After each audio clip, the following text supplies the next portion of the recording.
Hello guys, कैसे हैं आप सभी। आई होप अच्छे होंगे।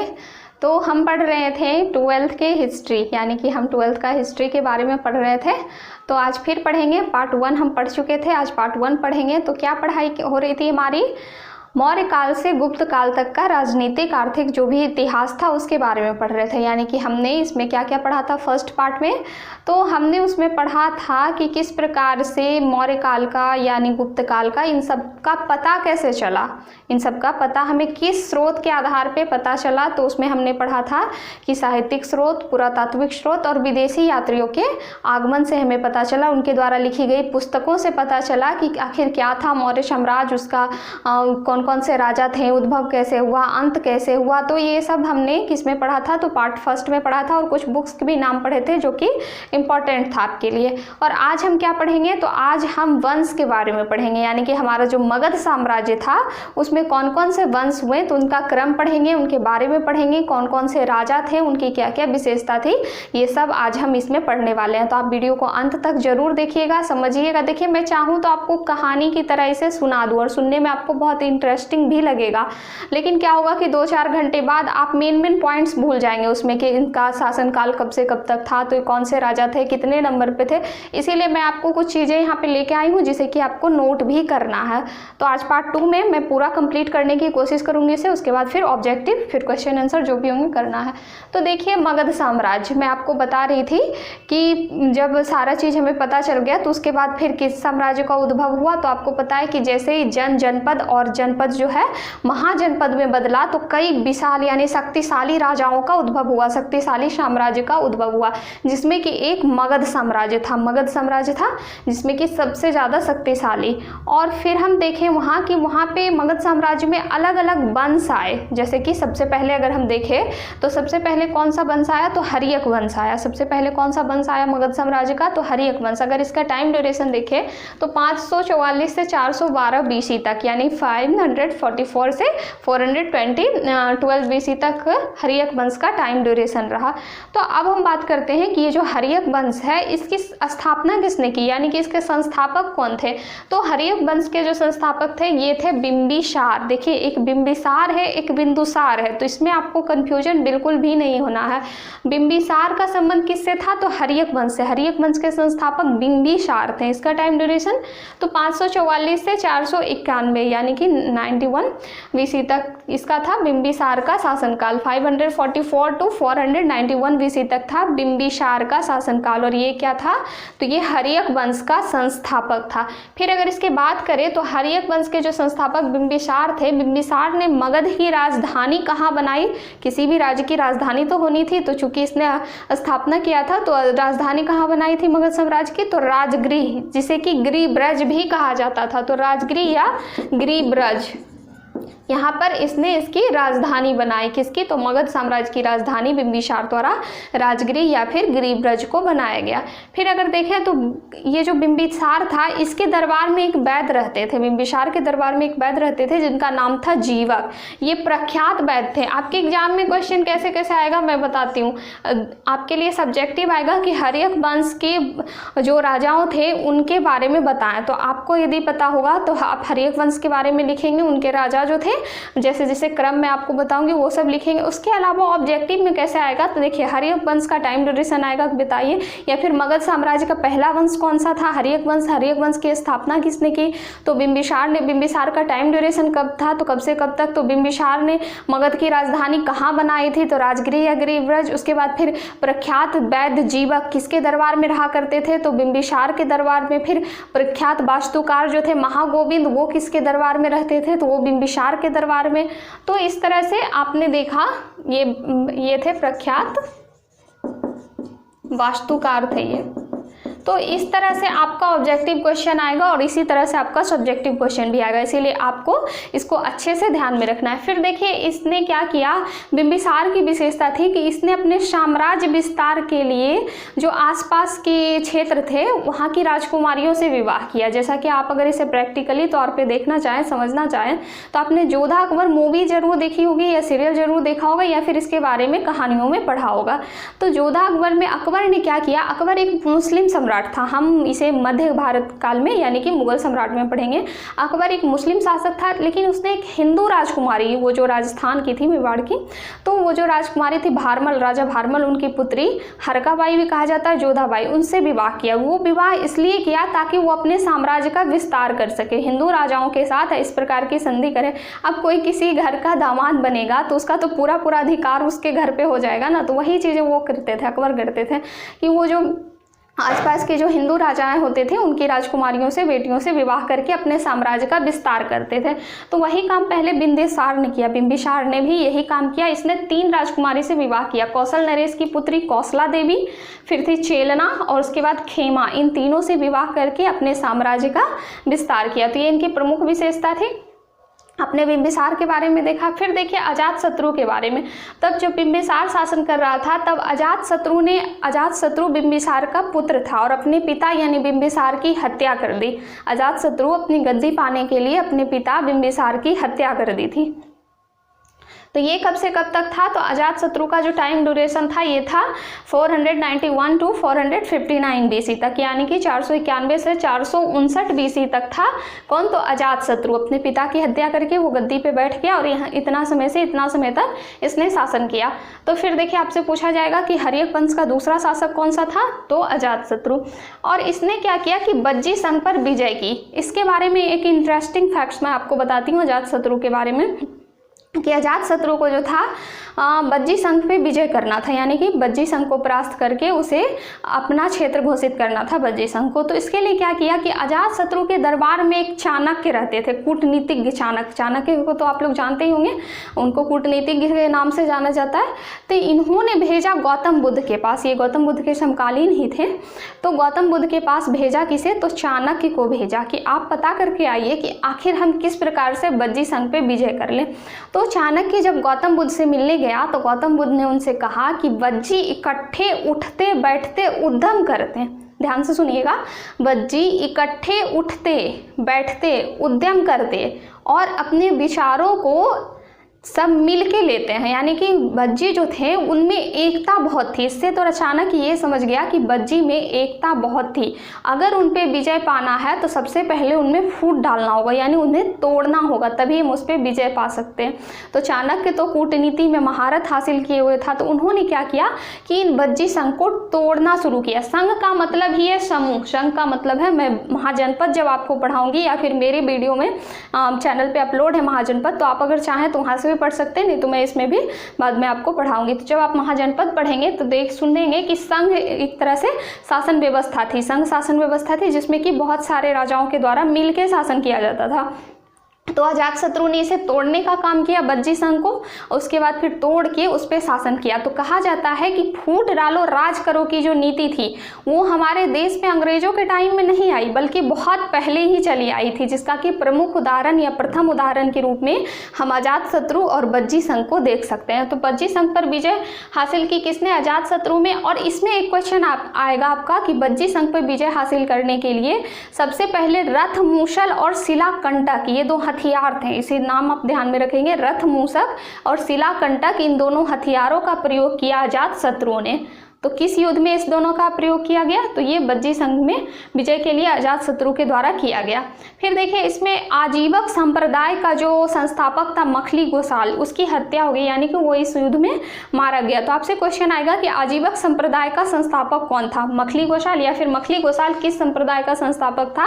तो आजीवक संप्रदाय। और किस युद्ध में मारा गया? तो अजातशत्रु द्वारा जो बज्जी संघ को यानी कि बज्जी पे आक्रमण करके उसे अपने कब्जे में लेने के लिए जो युद्ध किया गया उसमें ये मखली गोसाल मारा गया। फिर देखिए अजातशत्रु ने क्या किया, तो अजातशत्रु के टाइम में ही एक काम हुआ, ये हुआ था बुद्ध की भस्म पर राजगृह में स्तूप बनाया गया। चूंकि मैं आपको बता रही हूँ कि ये समकालीन थे बुद्ध के ही, तो जब बुद्ध की हत्या हो गई, यानी बुद्ध की हत्या नहीं सॉरी महापरिनिर्वाण जब हुआ, बुद्ध मारे गए, तब उसमें क्या हुआ कि बुद्ध की भस्म पर राजगृह में स्तूप बनाया गया। तो राजगृह में जो था, चूंकि इनकी राजधानी राजगृह थी, तो वहाँ पर अजातशत्रु द्वारा स्तूप बनाया गया बुद्ध की जो राख थे, जो फिर उनकी अस्थियों के कण कह सकते हैं, उन पे स्तूप बनाए गए। और प्रथम बौद्ध संगीति, हम बौद्ध धर्म में पढ़ेंगे 4 बौद्ध संगीतियों के बारे में। तो प्रथम बौद्ध संगीति जो हुआ था वो हुआ था अजातशत्रु के टाइम में ही। कहाँ हुआ था? तो राजगृह में, क्योंकि यहाँ पे जो भी चीज़ें आएंगी आपकी वो राजगृह से रिलेटेड होंगी। तो आपसे क्वेश्चन पूछा जाएगा चारों बौद्ध संगीतियों के बारे में कि ये कहाँ कहाँ हुआ था, किसके टाइम में हुआ था। तो प्रथम बौद्ध संगीति जो हुआ था वो राजगृह में हुआ था, इसके टाइम में, अजातशत्रु के टाइम में। द्वितीय बौद्ध संगीति के बारे में हम यहाँ पढ़ेंगे, कालाशोक के टाइम में हुआ था वैशाली में। तृतीय बौद्ध संगीति हुआ था पाटलिपुत्र में अशोक के टाइम में। और चौथी बौद्ध संगीति जो हुआ था वो कनिष्क के टाइम में हुआ था कश्मीर के कुंडलवन में। तो इन चारों के बारे में हम डिटेल से पढ़ेंगे। तो यहाँ पे देखिए प्रथम बौद्ध संगीति का जो आयोजन हुआ था इसके टाइम में, और बुद्ध की भस्म पे इन्होंने राजगृह में स्तूप का निर्माण करवाया। तो ये थे अजातशत्रु। अब देखिए क्या हुआ, चूंकि आपको पता है कि बिंबिसार की हत्या करके अजातशत्रु गद्दी पे बैठा था, और उसके बाद फिर अब अजातशत्रु की हत्या करके उदयन जो था इसने गद्दी पे बैठा। अजातशत्रु की हत्या करके ही उदयन गद्दी पे बैठा।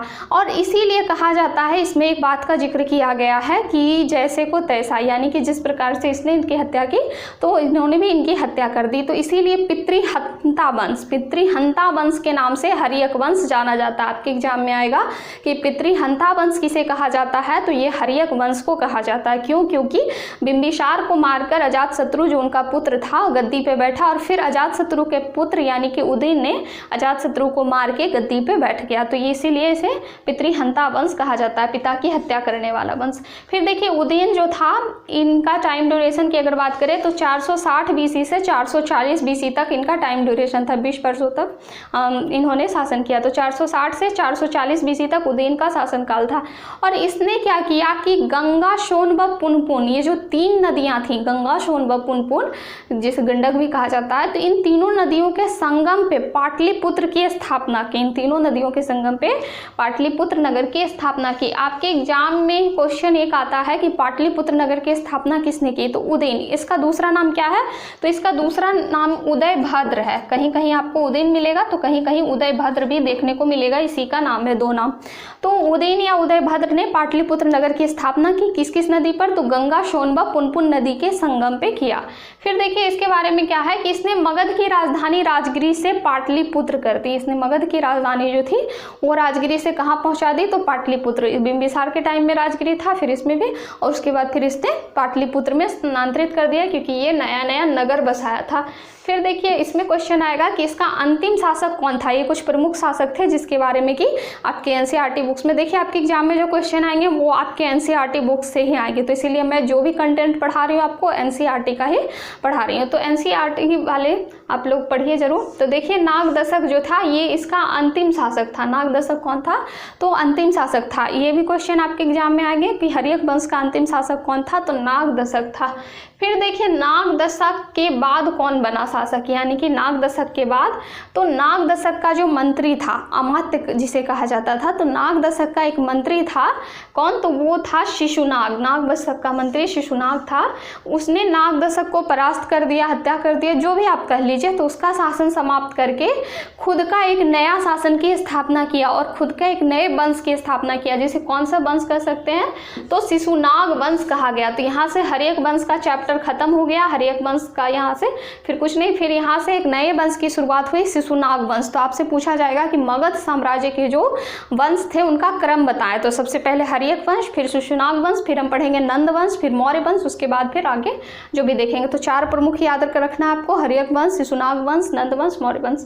तो शिशुनाग वंश का जो टाइम ड्यूरेशन था ये था 412 बीसी, यानी बीसी से 344 बीसी तक। 412 बीसी से 344 बीसी तक शिशुनाग वंश था। और शिशुनाग जो नागदशक का मंत्री था जिसने कि उसे मार के गद्दी पे बैठा।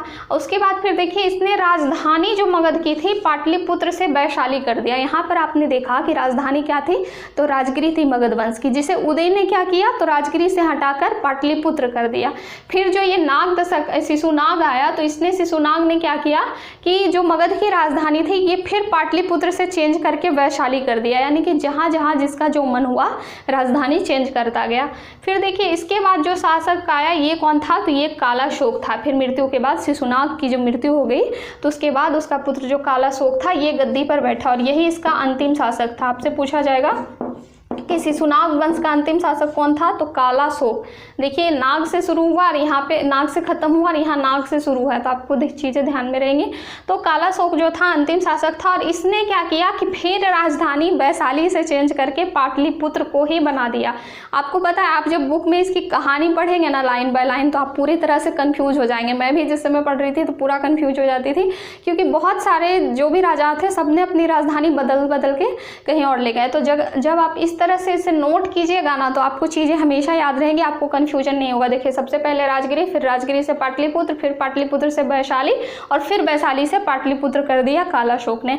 और द्वितीय बौद्ध संगीति जो हुई थी कालाशोक के टाइम में ही हुआ था वैशाली में। द्वितीय बौद्ध संगीति कालाशोक के टाइम में हुआ था वैशाली में। तो इस तरह से फिर कालाशोक का चैप्टर खत्म हो गया, यानी शिशुनाग वंश का काम खत्म हो गया। उसके बाद जो वंश की स्थापना हुई वो कौन सा वंश था, तो फिर बना नंद वंश। उसके बाद जो वंश था ये बना नंद वंश और इसका जो टाइम ड्यूरेशन था 344 से 323 बीसी तक, 344 से 323 बीसी तक नंद वंश था। और नंद वंश के जो संस्थापक थे वो थे महापद्म नंद। नंद वंश के संस्थापक महापद्म नंद थे, ये संस्थापक थे नंद वंश के। फिर देखिए नंद वंश का जो प्रमुख शासक था ये कौन था, संस्थापक तो महापद्म नंद थे लेकिन प्रमुख शासक था घनानंद। प्रमुख शासक जो था वो था घनानंद और यही था इसका अंतिम शासक भी।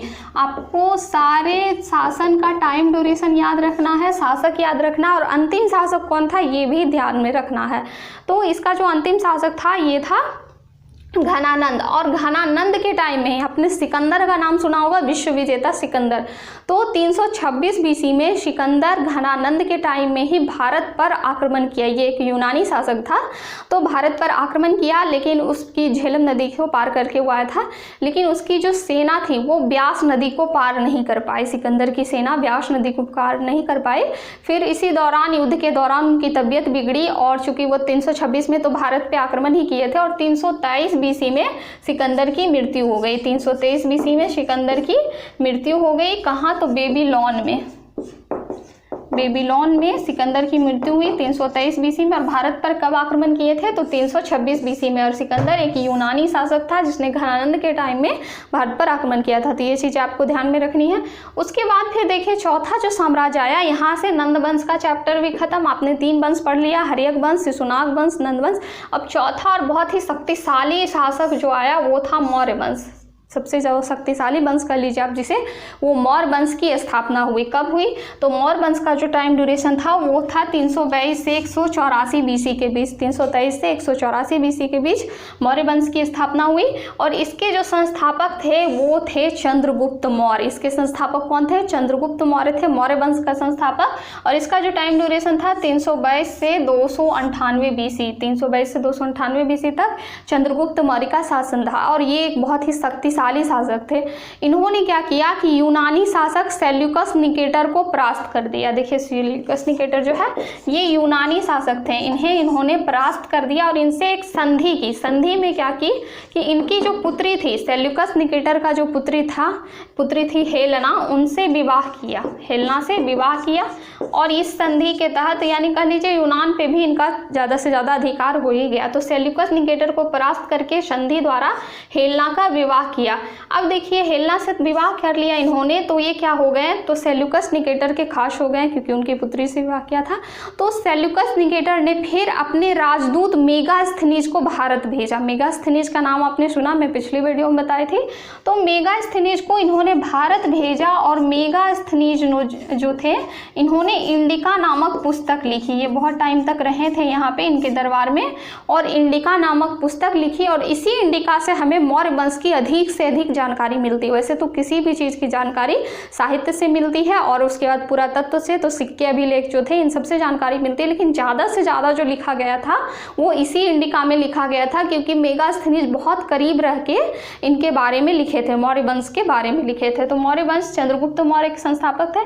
फिर देखिए चंद्रगुप्त मौर्य ने अच्छे टाइम तक यहाँ शासन किया, सब कुछ अच्छा था। फिर लास्ट में क्या हुआ कि इन्होंने अपना जो गद्दी था वो अपने पुत्र बिंदुसार को सौंप दिया। वो बिंबिसार था, ये बिंदुसार था, नो कन्फ्यूजन। तो अपने पुत्र जो थे बिंदुसार उन्हें सौंप दिया ये अंत में गद्दी। और ये क्या किए कि ये जो जैन मुनि, उस समय जैन धर्म का ज़्यादा प्रचलन हो गया था इनके टाइम में, तो जैन मुनि भद्रबाहु जो थे उनसे दीक्षा ले ली इन्होंने। किस चीज़ की? तो जैन धर्म की दीक्षा ले ली। और फिर क्या हुए, तो ये मैसूर चले गए, कर्नाटक या मैसूर जिसे कहते हैं, और वहाँ जाके संलेखन विधि द्वारा अपना शरीर त्याग किया। संलेखन विधि का मतलब होता है उपवास करना, यानी कि बिना खाए पिए रहेगा आदमी तो मर ही जाएगा ना। तो संलेखन विधि द्वारा, उपवास विधि के द्वारा अपना शरीर त्याग किया। तो आपके एग्जाम में क्वेश्चन ये आएगा इनके मृत्यु के बारे में। तो इन्होंने जैन मुनि भद्रबाहु से दीक्षा ली जैन धर्म की, फिर ये मैसूर चले गए जहाँ की श्रवण बेलगोला, मैसूर में एक जगह था, आपको नाम याद रखना है इसका, श्रवण बेलगोला। श्रवण बेलगोला में 298 बीसी में 298 बीसी में इन्होंने संलेखन विधि द्वारा अपने शरीर का त्याग किया। तो इस प्रकार से बिंदुसार यानी कि मौर्य वंश का अंत हो गया, यानी चंद्रगुप्त मौर्य का अंत हुआ। और फिर जो शासन बना वो कौन बना शासक? तो वो बना बिंदुसार। और इसके टाइम ड्यूरेशन की अगर बात करें तो 298 से 273 बीसी तक ये शासन किया। किस पे? तो मौर्य वंश का शासक रहा, भारत पे शासन किया। तो बिंदुसार जो थे इन्होंने, बिंदुसार को अमित्र घात भी कहा जाता है। आप इसकी जो जिस प्रकार से अशोक को प्रियदर्शी कहा जाएगा तो इसी तरह से बिंदुसार को अमित्र घात कहा जाता है। अमित्र घात का मतलब होता है शत्रु का संहार करने वाला, यानी कि शत्रु की हत्या करने वाला, शत्रु को परास्त करने वाला। तो इस तरह से अमित्र घात उपाधि किसकी थी? तो ये थी बिंदुसार की। और बिंदुसार ने मिस्र व सीरिया के साथ संधि की, ये इंपॉर्टेंट है, आप ध्यान में रखिएगा। मिस्र व सीरिया के साथ संधि की किसने? बिंदुसार ने। फिर देखिए तक्षशिला के गवर्नर के द्वारा विरोध किया गया था इनका। इनके समय में 2 बार इनका विरोध किया गया। एक तो पहली बार तक्षशिला के गवर्नर जो थे उनके द्वारा विरोध किया गया, जिसको कि अशोक, इनका पुत्र, आप आगे पढ़ेंगे बिंदुसार का पुत्र कौन था? अशोक। तो अशोक के द्वारा इस युद्ध को कुचल दिया गया, उससे समाप्त कर दिया गया। फिर एक बार, दूसरी बार फिर इनमें विरोध किया गया तो उसे भी समाप्त कर दिया गया। इसके टाइम में देखिए एंटियोकस का राजदूत डायमेकस भारत आया था। यूनानी शासक था एंटियोकस और उसका जो राजदूत था डायमेकस ये भारत आया। तो किसके दरबार में आया, किसके टाइम में आया? तो ये बिंदुसार के टाइम में आया। आपसे एग्जाम में क्वेश्चन पूछा जाएगा कि एंटियोकस का जो राजदूत था वो कौन था? तो डायमेकस था। डायमेकस किसके टाइम में आया? तो बिंदुसार के टाइम में आया। जैसे कि मेगास्थनीज किसके टाइम में आया? तो ये आया था आपका चंद्रगुप्त मौर्य के टाइम में। तो ये सारी चीज़ें आपको इससे ध्यान में रखना है। उसके बाद जो शासक हुए, फिर इनके बाद जो इनका पुत्र था अशोक, वो गद्दी पे बैठा। तो अशोक के बारे में अब हम पढ़ते हैं। तो हमने बिंदुसार के बारे में देख लिया, अब हम चलते हैं अशोक के पास कि अशोक जो सम्राट था वो किस प्रकार का शासक था। तो एक तरह से आप कह सकते हैं कि अशोक जो था ये मौर्य सम्राट का, यानी कि मौर्य वंश का बहुत ही अच्छा कह लीजिए, शक्तिशाली कह लीजिए शासक था। क्योंकि मौर्य वंश में जो भी शासक हुए वो बहुत ही सही तरीके से अपने शासन व्यवस्था को चलाए। यही वजह थी कि मौर्य वंश जो था, मौर्य साम्राज्य जो था वो बहुत ज़्यादा ही उत्थान की ओर अग्रसर हुआ। तो अशोक का जो टाइम ड्यूरेशन था वो था 273 बीसी से लेकर 236 बीसी तक। 273 से 236 बीसी तक अशोक का टाइम ड्यूरेशन था। और अशोक को प्रियदर्शी भी कहा जाता था, एक प्रमुख शासक था, इसे प्रियदर्शी कहा जाता था। जैसे कि बिंदुसार को आपने देखा कि अमित्र घात कहा जाता था, उसी तरह से अशोक को प्रियदर्शी कहा जाता था। प्रियदर्शी का मतलब होता है कि जो देखने में प्रिय लगे। प्रियदर्शी का मतलब जो देखने में प्रिय लगे। वैसे तो एक यात्री ने, यानी कि इनका वर्णन करते हुए एक पुस्तक में लिखा हुआ था कि अशोक जो था ये बहुत ही क्रूर के साथ साथ बहुत ही कुरूप शासक भी था। कुरूप भी इन्हें बताया गया, लेकिन इन्हें जो उपाधि मिली है प्रियदर्शी, इसका मतलब होता है कि जो देखने में प्रिय लगे। तो अशोक इस प्रकार का शासक था। फिर देखिए अशोक की अगर बात करें तो अशोक की पत्नी थी देवी, जिनके की 2 पुत्र एवं पुत्रियां थी। तो महेंद्र एवं संघमित्रा इनकी बहुत ही कह लीजिए करीबी पुत्र पुत्रियां थी, और जिन्होंने की शासन किया, यानी कि प्रचार किया। आगे चल के आप देखेंगे इसमें कि बौद्ध धर्म का प्रचार प्रसार इन दोनों के द्वारा अलग अलग देशों में, विदेशों तक भी किया गया। तो देवी जो थी इनकी प्रमुख पत्नी थी, जिनके की ये दोनों पुत्र थे। फिर देखिए अगर बात करें अशोक के बारे में, तो जहाँ तक अशोक के बारे में जाना जाता था तो अशोक बहुत ही क्रूर शासक था। इसने बहुत सारे युद्ध लड़े थे, जिसमें कि अपने साम्राज्य के विस्तार के लिए कई युद्ध लड़े गए थे। फिर इन्होंने 261 ईसा पूर्व में एक युद्ध लड़ा, जिसे कलिंग के युद्ध के नाम से जाना जाता है। तो कलिंग युद्ध कब लड़ा गया? तो 261 बीसी में लड़ा गया। वैसे तो इनकी एक डिटेल कहानी है, तो आप उसे कहीं पढ़ भी सकते हैं। वैसे मैं नॉर्मली इसे बता देती हूँ।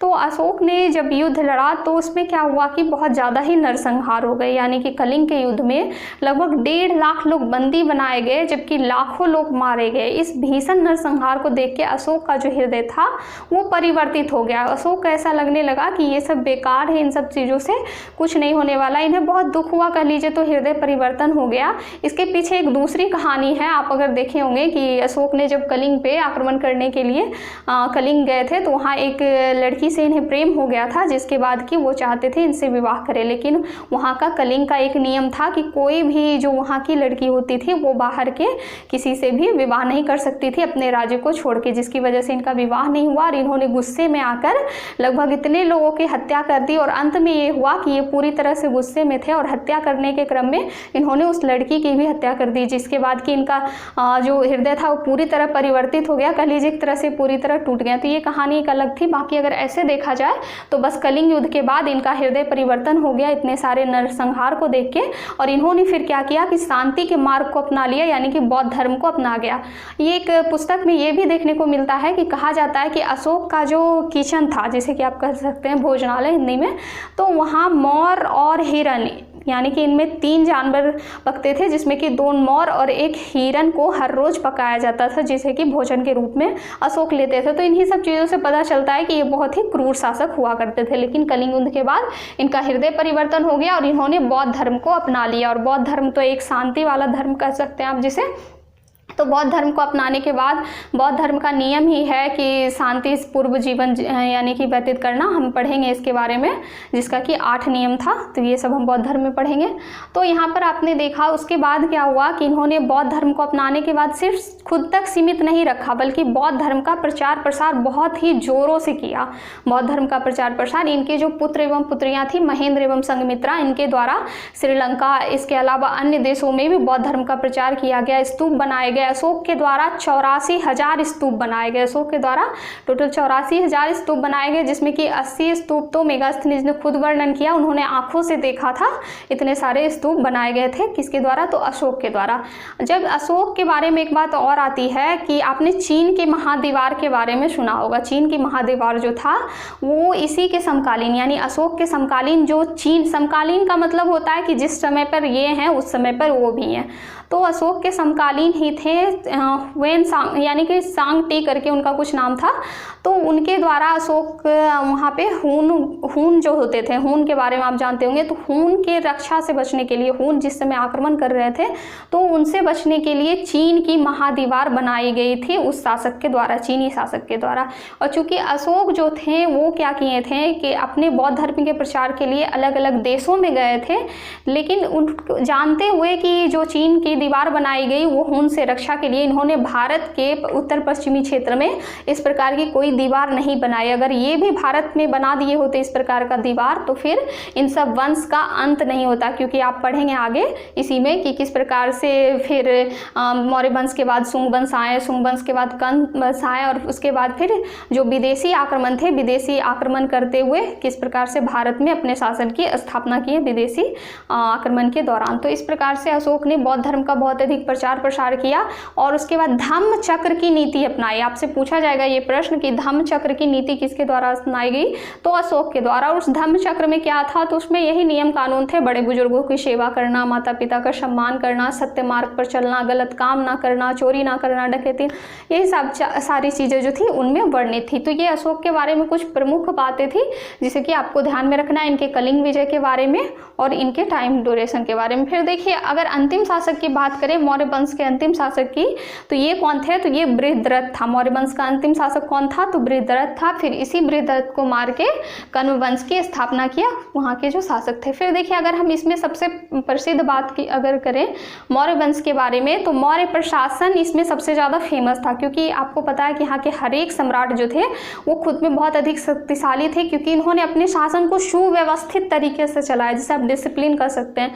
तो उसी में मौर्य प्रशासन आता था। तो आपसे क्वेश्चन किया जाएगा कि मौर्य मौर्य प्रशासन कितने भागों में बटा था। आपका ऑब्जेक्टिव में भी ये क्वेश्चन आएगा, सब्जेक्टिव में भी आएगा। तो मौर्य प्रशासन को 4 भागों में बांटा गया था, 4 भागों में, जिसमें कि केंद्रीय प्रशासन, प्रांतीय प्रशासन, नगर प्रशासन और ग्राम प्रशासन थे। केंद्रीय प्रशासन में, केंद्रीय का मतलब आप अभी के टाइम से देख लीजिए, जैसे अभी जो हमारा मंत्रिमंडल है तो केंद्रीय मंत्री किसे कहा जाता है, तो जो हमारे देश के राजा यानी प्रधानमंत्री। तो उसी तरह से ये जो केंद्रीय शासन थे ये राजा इन पे अधिकार रखते थे, राजा का पूरा पूरा शासन होता था, लेकिन राजा निरंकुश नहीं होते थे। फिर अगर प्रांतीय शासन की बात करें तो ये जो केंद्र था, हमारा देश किस प्रकार से बटा है, हमारा जो भारत है वो राज्यों में बटा हुआ है, तो उसी राज्य को उस टाइम पे प्रांत कहा जाता था। तो ये जो कह लीजिए ये क्षेत्र था ये प्रांत में बटा हुआ था और प्रांतों पे जो शासन करते थे राजकुमार कहलाते थे। फिर देखिए ये प्रांत नगर में विभक्त था, जैसे कि कह लीजिए आप अगर देखते होंगे तो मैं बिहार का ले लेती हूँ एग्जाम्पल। सबसे पहले हमारा देश है भारत, भारत का एक राज्य है बिहार, बिहार में छोटे छोटे जिले 38 जिले में बिहार बटा हुआ है। तो इस प्रकार से जिले जो हो गए वो क्या हो गए, वो नगर हो गए। और फिर इन जिलों में भी छोटे छोटे जो गाँव आ जाते हैं उन्हें हम क्या कहते हैं, तो ग्राम कहते हैं, जिसका कि प्रधान ग्रामीणी कहलाता था। तो इस प्रकार से मौर्य प्रशासन 4 भागों में विभक्त था, केंद्रीय शासन, प्रांतीय शासन, नगर शासन और फिर ग्राम शासन के बारे में। फिर देखिए यहाँ की अगर सैन्य व्यवस्था के बारे में हम बात करें कि यहाँ की सैन्य व्यवस्था कैसी थी, तो राजा शक्तिशाली था, सैन्य व्यवस्था तो अच्छा ही होगा। तो 6 विभागों में बटा हुआ था यहाँ का सैन्य व्यवस्था। किस प्रकार से, तो एक थे पैदल सैनिक जो पैदल चलते थे, तलवार लेके आप देखते होंगे, पैदल सैनिक। फिर दूसरे थे अश्व सैनिक यानी कि घोड़े पे चलने वाले सैनिक। फिर थे हाथी वाले सैनिक यानी कि हाथी पे जो चलते थे। सबका पेमेंट सबके हिसाब से मिलता था, जैसे पैदल सैनिक को कम मिलता था, वहीं अश्व सैनिक को ज़्यादा मिलता था, वहीं हाथी के जो सैनिक थे उन्हें अधिक मिलता था। फिर देखिए रथ सैनिक थे, रथ पे जो सैनिक चलते थे। फिर नौसेना थे और उसके बाद फिर यातायात सेना थे, नौसेना का मतलब जल सेना होता है। तो इस प्रकार से 6 भागों में विभक्त हुआ था सैन्य विभाग, सैन्य व्यवस्था। और फिर देखते हैं मौर्यकालीन अर्थव्यवस्था के बारे में। किसी भी क्षेत्र की अर्थव्यवस्था बहुत ज़्यादा योगदान देता है वहाँ के विस्तार में, विकास में। तो अगर बात करें तो कृषि जो थी यहाँ की प्रमुख अर्थव्यवस्था का साधन था, कृषि जो था प्रमुख अर्थव्यवस्था का साधन था। चंद्रगुप्त मौर्य द्वारा सुदर्शन झील का निर्माण कराया गया था, ये चीज़ आप ध्यान में रखिएगा। चंद्रगुप्त मौर्य द्वारा सिंचाई के लिए सुदर्शन झील का निर्माण कराया गया था, सिंचाई के लिए, और सिंचाई की बहुत ही उत्तम व्यवस्था यहाँ की गई थी। इसीलिए यहाँ का जो प्रमुख अर्थव्यवस्था का कह लीजिए उदाहरण था तो वो कृषि था। फिर देखिए अगर व्यापार की बात करें तो कृषि जब अच्छी रहेगी तो व्यापार भी अच्छा खासा रहेगा। तो व्यापार यहाँ की बहुत अच्छी थी। आंतरिक और बाह्य व्यापार दोनों हुआ करते थे, यानी विदेशों में भी व्यापार होते थे और अपने देशों में भी व्यापार होते थे। तो 2 तरह से व्यापार, आंतरिक एवं बाह्य, दोनों प्रकार के यहाँ पे आपको व्यापार का उदाहरण मिलेगा। फिर देखिए बात करें उद्योग की तो कपड़ा उद्योग जो था यहाँ का प्रमुख उद्योग था, कपड़ा उद्योग यहाँ का प्रमुख उद्योग था, चूँकि कपास उपास सब कुछ यहाँ पे जूट उगाए जाते थे। फिर देखिए अगर सिक्कों की बात करें तो सिक्के जो थे यहाँ पे चलते थे, जिसमें कि 2 प्रमुख क्वेश्चन आपके लिए आएगा आपके ऑब्जेक्टिव में भी। तो टकसाल के अध्यक्ष क्या कहलाते थे, तो वो कहलाते थे लक्षणाध्यक्ष। टकसाल के जो अध्यक्ष थे लक्षणाध्यक्ष, आप इसे याद कर लीजिएगा। उसके बाद मुद्रा परीक्षक जो था वो क्या कहलाता था, तो वो कहलाता था रूप दर्शक, यदि मुद्राओं का परीक्षण करने वाला रूप दर्शक कहलाता था। जबकि जो टकसाल के अध्यक्ष होते थे वो लक्षणाध्यक्ष कहलाते थे। सिक्के के अलावा वस्तु विनिमय प्रणाली का भी प्रचलन था, वस्तु विनिमय प्रणाली के बारे में भी यहाँ पे चीजें थी, वस्तु को लेकर वस्तु देना। फिर अगर कला और स्थापत्य की बात करें कि मौर्य प्रशासन की कला स्थापत्य की बात करें तो इसमें क्या था, तो राजप्रसाद चंद्रगुप्त मौर्य द्वारा बनाया गया एक राजप्रसाद था, पाटलिपुत्र में बनाया गया था। और ये राजप्रसाद एक महल था कह लीजिए, इतना सुव्यवस्थित तरीके से, मतलब इतना अच्छा बनाया था कि फाहियान जो था, विदेशी यात्री फाहियान, उन्होंने इसका वर्णन करते हुए कहा था कि ये जो राजप्रसाद था चंद्रगुप्त मौर्य द्वारा बनाया हुआ, उसे देखकर ऐसा प्रतीत होता है कि ये मानव निर्मित ना होकर बल्कि देवों के द्वारा बनाया गया है। देवों के द्वारा, समझ सकते हैं कि भगवान कितना अच्छा बना सकते हैं। तो उसी तरह से राजप्रसाद जो था ये बहुत सुंदर था, इसीलिए फाहियान ने इसका इस प्रकार से वर्णन किया। फिर अगर स्तूप की बात करें तो आपको पता है कि यहाँ की कला का एक प्रमुख उदाहरण स्तूप था। 84,000 स्तूप बनाए गए थे अशोक के द्वारा, ये चीज़ आपको ध्यान में रखनी है। और इसके अलावा फिर लोक कला हो गए और भी चीज़ें हो गए, ये सब यहाँ की स्थापत्य कला का बहुत ही अच्छा उदाहरण है। तो ये चीज़ मैं आपको इसलिए बताई मौर्य प्रशासन से लेकर इतना, कि आपके एग्जाम में एक लॉन्ग क्वेश्चन आएगा 5 नंबर का कि मौर्य प्रशासन की, या फिर डायरेक्ट आएगा कि मौर्य साम्राज्य की विशेषताएं बताएं, मौर्य साम्राज्य की क्या क्या प्रमुख विशेषताएं थी उनका वर्णन वर्णन करें। तो वहाँ के राजाओं के बारे में तो आप बताएंगे ही कि यहाँ के राजाएं कितने शक्तिशाली थी, लेकिन जो विशेषता थी वो क्या थी यहाँ की, तो मौर्य प्रशासन का अच्छे तरीके से विभाजित होना, यानी आप इसमें बताएंगे कि मौर्य प्रशासन बहुत ही अच्छा था यहाँ का सैन्य व्यवस्था अति उत्तम था। उसके बाद मौर्यकालीन अर्थव्यवस्था के बारे में, कला एवं स्थापत्य के बारे में, यही सब तो यहाँ की विशेषता थी। विज्ञान एवं प्रौद्योगिकी के बारे में, तो ये सब चीज़ें जो थी इसमें आपको लिखना है। तो इसीलिए आज मैं पूरा मौर्य प्रशासन आपका कंप्लीट कर चुकी हूँ। ये जो प्रशासन था आप कह लीजिए बहुत ही अच्छा है आपके लिए, अभी भी आपके लिए और आगे कंपटीशन में भी आपको बहुत काम देगा ये। तो ये कंप्लीट हो गया। अब हम छोटे छोटे वंश के बारे में, 2-4 वंश है, उसके बाद गुप्त वंश पढ़ेंगे, फिर ये चैप्टर कंप्लीटली खत्म हो जाएगा। मैं तो सोच रही थी आज ही खत्म कर दूं, लेकिन हो नहीं पाया, बहुत ज़्यादा ही बड़ा है। उसके बाद फिर देखिए ये कंप्लीट हो जाएगा हमारा। तो आज का जो सेशन है आपको कैसा लगा ज़रूर बताइएगा, साथ ही अपने दोस्तों को शेयर भी ज़रूर कीजिएगा, मेरे चैनल को सब्सक्राइब कर दीजिएगा, क्योंकि अगर अच्छा लगा हो तभी सब्सक्राइब कीजिएगा अगर आपको पढ़ना हो तो। चलिए, जय हिंद, धन्यवाद।